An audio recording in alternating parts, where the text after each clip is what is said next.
Why do the brightest minds so often carry the heaviest shadows? You think intelligence should be your greatest gift.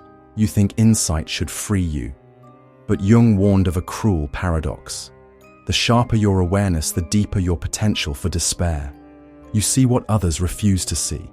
You hear the quiet truths no one else dares to name. And while the world applauds your brilliance, it cannot comprehend the weight of your knowing. Your mind isn't just a tool, it's a blade. It cuts through illusions, but it also cuts you. You dissect motives, patterns, the architecture of your own soul, until there's nowhere left to hide. And here's the truth most won't tell you. The more conscious you become, the more the unconscious hunts you. Jung called it the shadow, the parts of you that brilliance can't redeem, only confront. You can drown in it, or you can face it and become something far more dangerous than merely smart. I'm not here to comfort you. I'm here to drag you past the point of return, into the place where intellect stops being a prison and starts becoming a weapon. The question is, will you follow me there?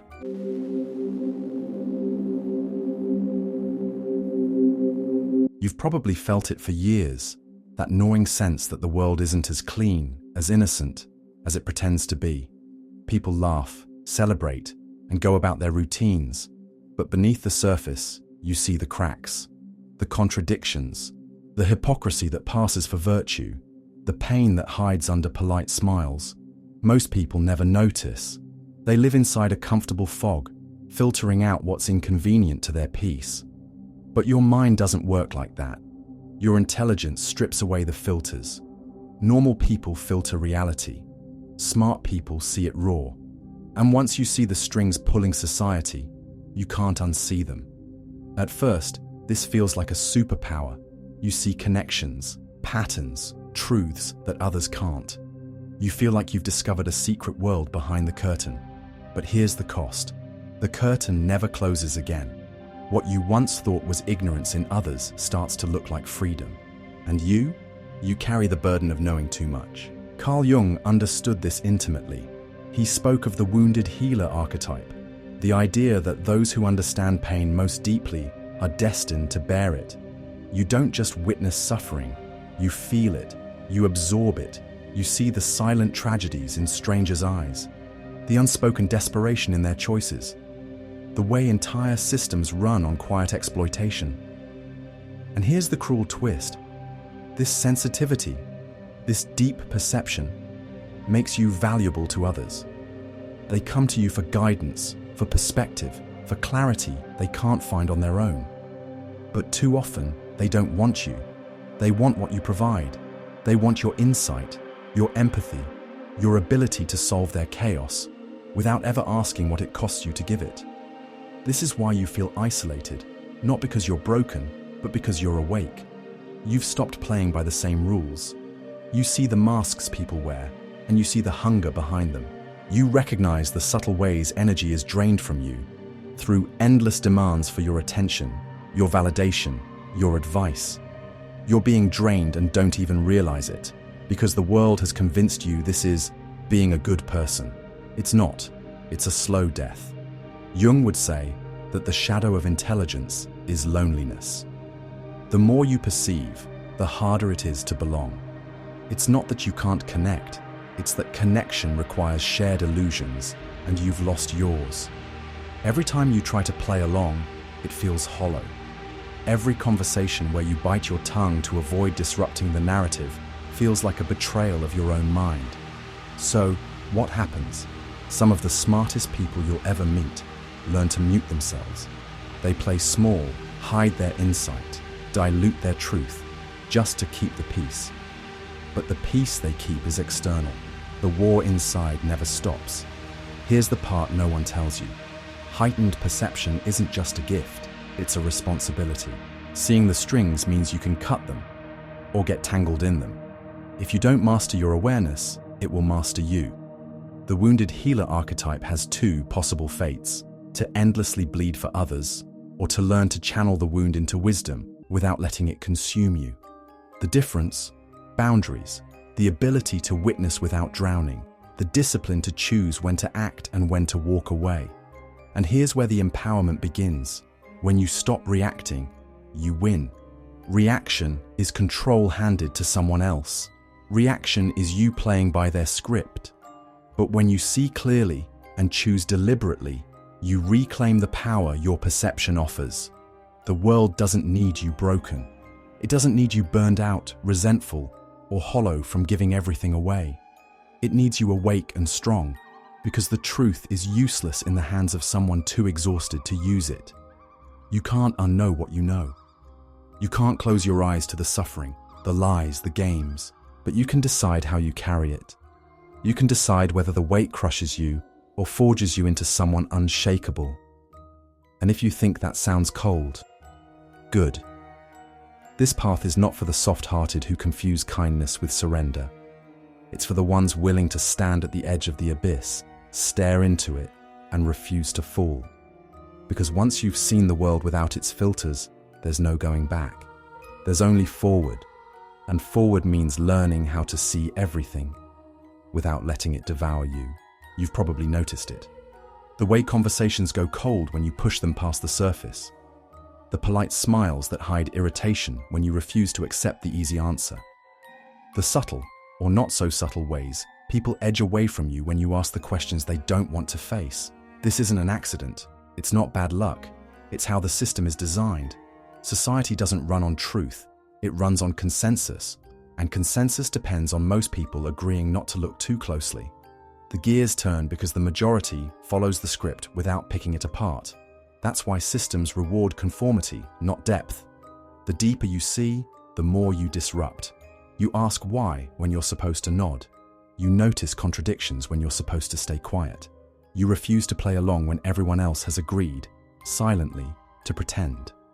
Carl Jung called this the collective unconscious, the shared mental landscape that shapes behavior, beliefs, and values without anyone needing to say it out loud. It's the herd instinct, and the herd instinct fears those who deviate. Not because you're wrong, but because your presence makes it harder for them to maintain the illusion. They'll call you too sensitive when you point out the cracks in their facade. But their discomfort isn't your fault. It's their refusal to look. Deep thinking is a kind of threat. Not a physical one, but an existential one. You're a mirror they didn't ask to see. And when you reflect back the hypocrisy, the self-deception, the smallness of their chosen lives, they don't thank you. They turn on you. Sometimes the punishment is obvious. You get excluded. You get dismissed as difficult or negative. You're told you overthink everything or need to lighten up. But often, it's subtle. Invitations dry up. Opportunities pass you by. People keep their distance without explaining why. You might think this means something is wrong with you. You might even try to dim yourself, make your questions softer, your observations less sharp, your intensity more manageable. You think, if I can just fit better, I'll finally belong. But here's the truth you've been avoiding. This is why you've always felt like an outsider. Not because you don't belong, but because you belong elsewhere. You're not made for the shallow end. You're not built for small talk and safe answers. You're wired for depth, for exploring the things most people never touch because they're afraid of what they'll find. The herd doesn't want explorers. It wants followers. And when an explorer shows up, the herd has two instincts: convert them or exile them. If you can't be convinced to play along, you'll be pushed to the edges. Jung warned that individuation, the process of becoming your true self, always comes with a cost. To step into your full awareness is to step out of the collective comfort zone. You lose the easy belonging that comes from sameness. You trade it for the harder, lonelier belonging that comes from authenticity. And here's where many deep thinkers break. The isolation feels like rejection. The rejection feels like proof that maybe you are too much. So they turn the knife inward, questioning their worth instead of questioning the system that cast them out. Don't make that mistake. Understand that your role isn't to be accepted by everyone. It's to be understood by the few who can meet you at your level. The ones who aren't afraid of the depth. The ones who see your intensity not as a threat, but as a lighthouse. But finding them requires patience. It means enduring the seasons where you feel like you're walking alone. It means holding your ground, when the easier choice would be to blend in. Because blending in might win you comfort, but it will cost you your self-respect. And that's a price you can't afford to pay. The world will always try to sand down the edges of those who think too much, feel too much, see too much. It's not personal, it's survival instinct. The herd needs sameness to stay safe. But you're not here to be safe. You're here to see clearly, speak honestly, and live fully, even when it makes others uncomfortable. So the next time someone calls you too much, remember, what they're really saying is, you're not playing by our rules. And they're right. You're not. Because the rules were never made for you in the first place. You think the problem is that you haven't found the right answer yet. But the real problem is that you've built a maze inside your own mind, and you're the one walking in circles. The smarter you are, the more you distrust simple solutions. Where others leap, you pause. Where others accept, you dissect. You run scenarios, test variables, predict consequences before you've even taken a single step. And you call this being careful. But let's be honest, it's also a way to avoid risk. Carl Jung would call this the shadow of intelligence. The same mental precision that can solve problems others can't also creates a prison of what-ifs. You don't just see one possibility, you see 100. You weigh them, turn them over, look for hidden traps. And in doing so, you burn time, energy, and confidence. Stupid people act. Geniuses agonize. And in that gap, you're drained by every path you could take, but don't. Here's the danger. The more you know, the more you see potential failure. The more you understand, the more you feel the urge to perfect the outcome before you even begin. This isn't caution. It's self-sabotage wearing a suit of rationality. Your brain convinces you you're being responsible. Just think it through one more time. Just gather a bit more data. Just wait until you're really ready. But readiness is a mirage. You'll never arrive at a moment where the risk disappears. The world moves forward while you're still drawing maps of the terrain. And here's the part that should scare you. Overthinking doesn't just stall you, it drains you. Every hypothetical outcome you imagine costs emotional energy. You're rehearsing failure in advance. You're feeling the fear of decisions you haven't even made yet. You're bleeding strength into battles that only exist in your head. Meanwhile, others, less talented, less perceptive, are moving past you. They're building momentum. They're learning from trial and error while you're still polishing your first move. And you know this. That's what makes it sting. Jung would tell you that the way out isn't to think less. It's to see when your thinking is serving you and when it's serving your fear. Overthinking is not intelligence at work. It's intelligence hijacked by anxiety. Your intelligence isn't the problem. It's how you're using it, against yourself. You've turned your greatest asset into a weapon that never stops pointing inward. Every doubt is amplified, every flaw magnified, every risk exaggerated until action feels impossible. The truth is, no amount of thought will protect you from uncertainty. The most brilliant move you'll ever make won't be the one that's perfectly planned. It'll be the one that's taken in spite of your doubts. Because action has a secret power thinking never will. It gives you feedback. It turns theories into reality. It tells you what works and what doesn't in the only language the world respects: results. But here's the uncomfortable part. To act, you have to accept imperfection. You have to risk being wrong. You have to risk losing the illusion that you can control every outcome with enough mental effort. And that's where most intelligent people fold. They'd rather keep the problem unsolved than risk solving it poorly. But that's not wisdom. That's fear disguised as sophistication. If you want to escape the trap of overthinking, you have to treat thought like a tool, not a destination. You sharpen it, you use it, and then you put it down. You don't keep swinging it endlessly at the air, hoping something will happen. Remember this: the world rewards decisive imperfection far more than flawless hesitation. The genius who never moves is outpaced by the fool who does. Your mind is a powerful engine. Stop idling in neutral. Turn it toward action before it burns all its fuel in the garage. You've been told your mind is a curse, that it makes you overthink, overfeel, overworry, that it distances you from people, from comfort, from the easy flow of life. And maybe you've started to believe that the suffering your intelligence brings is something to be managed, suppressed, or escaped. But Carl Jung would tell you something different. Your pain is not a glitch. It's the path. Jung called it individuation, the process of becoming fully yourself.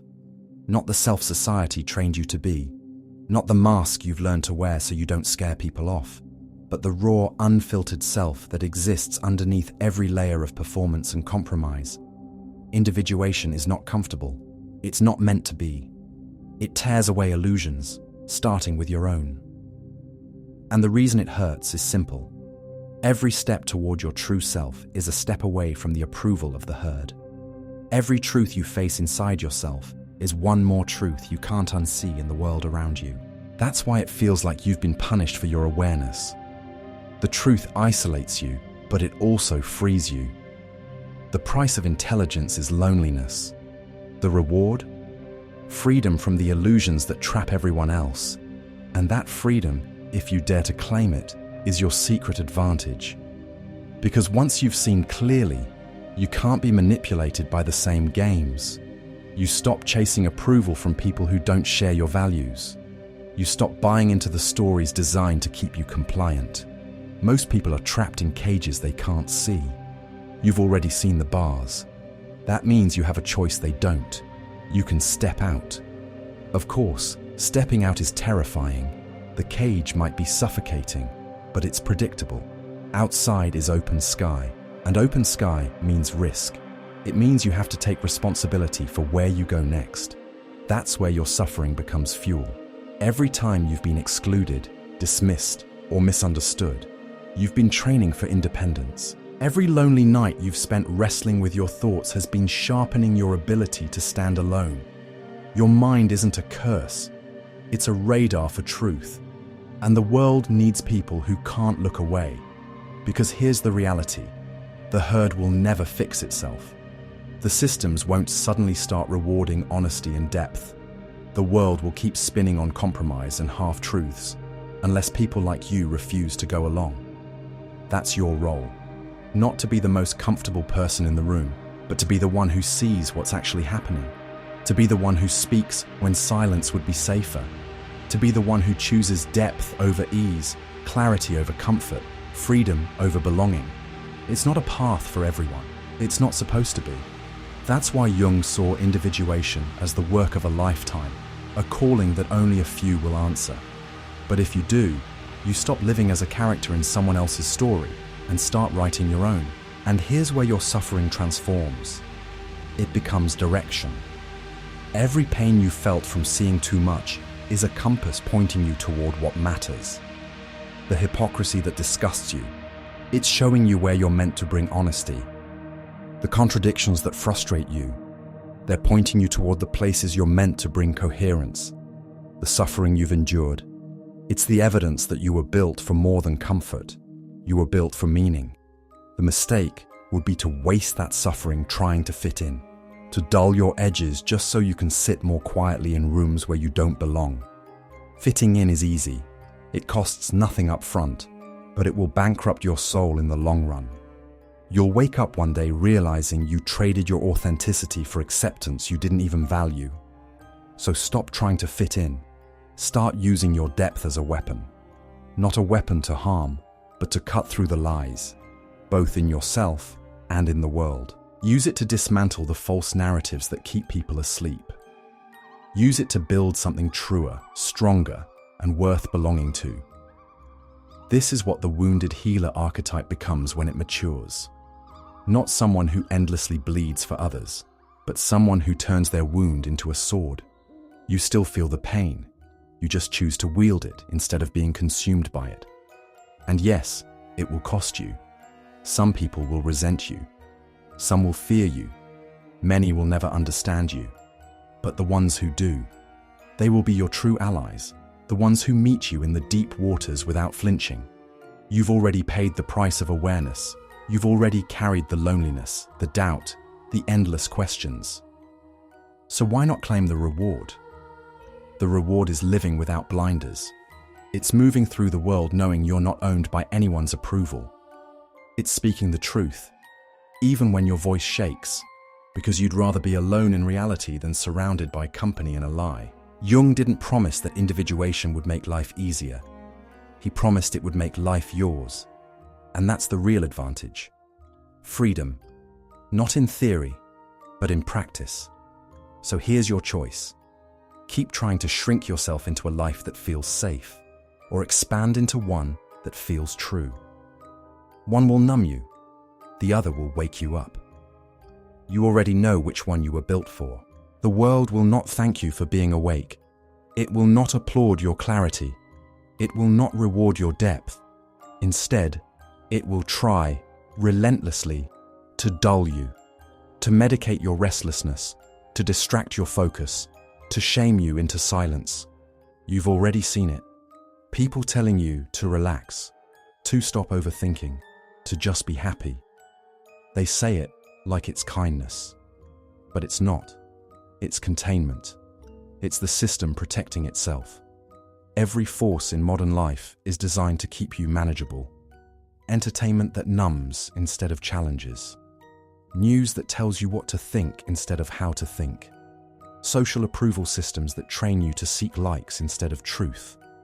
It's a slow, subtle erosion of the very part of you that makes you dangerous, your ability to see more. And here's the thing about sight. Once you lose it, you can't fight for what you can't see. That's why you must protect it at all costs. Because if they can convince you to ignore what's wrong, they don't have to stop doing it. Don't let them. You were not built to drift along in the current. You were not built to nod in agreement just to keep the peace. You were not built to trade your own perception for the comfort of the crowd. If you felt the weight of seeing too much, you know this is true. The ones who notice the cracks are the only ones who can repair them. The ones who question the script are the only ones who can rewrite it. And if you've been told your whole life that you think too much, here's what that really means. You think beyond the walls they've built for you. You see beyond the frame they've given you. You live beyond the story they've assigned you. That's not a flaw. That's your power. So I'm asking you, no, I'm daring you, to own it. Not tomorrow. Not when life is more convenient. Now. Because the longer you wait, the more the world will work to convince you you're wrong for thinking, wrong for feeling, wrong for noticing. They want you docile. They want you distracted. They want you doubting yourself. Because a person at war with their own mind is a person who will never question the world. Don't give them that victory. If you've ever been told you think too much, drop a comment right now that says, I see more. Not just to prove you're here, but so we can find each other. Because the truth seekers, the deep thinkers, the ones who can't turn away, they need to know they're not alone. You need to know you're not alone. The herd survives by keeping the ones who see separated from each other. Let's break that pattern. Let's build our own circle, where questioning isn't weakness, where perception isn't punished, where depth isn't an inconvenience, it's the point. And when you comment, you're not just signaling to me. You're signaling to every other person scrolling by who thinks they're the only one who notices. You're giving them a lifeline, a reminder that there are others like them, others like you. But don't stop there. If you want to go deeper, if you want to understand why this world demands that you smile when you're breaking inside, watch my previous video. Why people pretend to be happy, but actually they are not. Because that's where the conditioning begins. That's where the silence is taught. That's where the mask gets glued to your face. And until you understand how that process works, you can't undo it. In that video, I break down the mechanics of false happiness, the cultural scripts, the psychological traps, the quiet desperation that hides behind forced positivity. You'll see how society trains you to deny your own pain and how that denial is used to keep you compliant. And when you see it, really see it, you'll never fall for it again. But right now, in this moment, you have a choice. You can scroll past and let this message fade, or you can take a stand, however small it feels. That stand starts with 3 words, I see more. Because those 3 words are dangerous. They're defiance. They're the refusal to play blind. They're the signal flare that tells the others, I'm here and I won't be silenced. And the more of us there are, the harder it becomes for the world to keep pretending we don't exist. So drop it in the comments, watch the previous video, and then, most importantly, act. Take what you see and use it. Question out loud. Refuse to nod along. Cut through the noise with the blade of your own mind. The world will try to dull you. Don't let it.